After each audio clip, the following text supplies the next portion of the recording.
ضبط ما فيه مثله ولا زيه،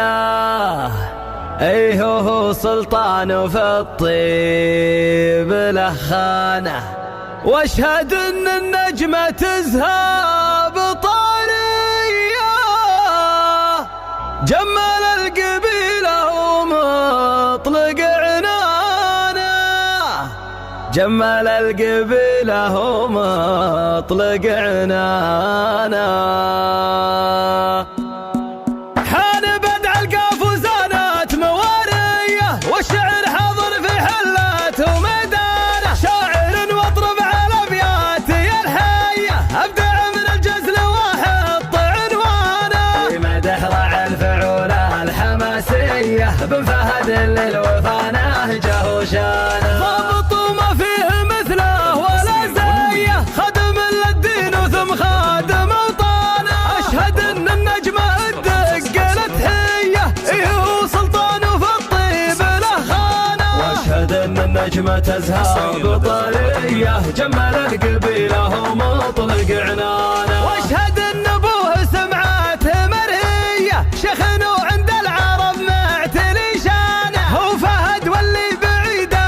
قويه، مشرع للضيف وللرابع بيبانه، ربعه اللي متعبين الكباريه، الكرم والجود والمجد سيسانه، نادى عاصم لابتيه الشقرديه، اهل الوقفات والعز واركانه، اعصمه وامجادهم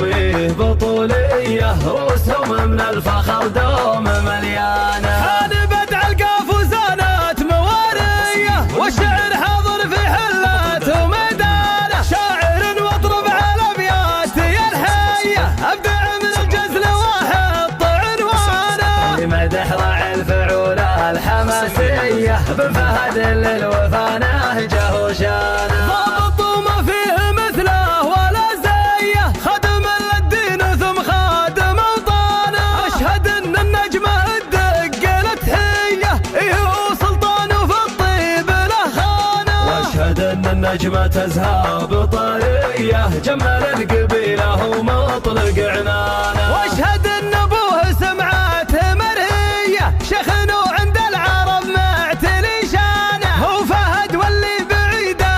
قويه، مشرع للضيف وللرابع بيبانه، ربعه اللي متعبين الكباريه، الكرم والجود والمجد سيسانه، نادى عاصم لابتيه الشقرديه، اهل الوقفات والعز واركانه، اعصمه وامجادهم بطوليه، رؤوسهم من الفخر دوم مليانه، رؤوسهم من الفخر دوم مليانه.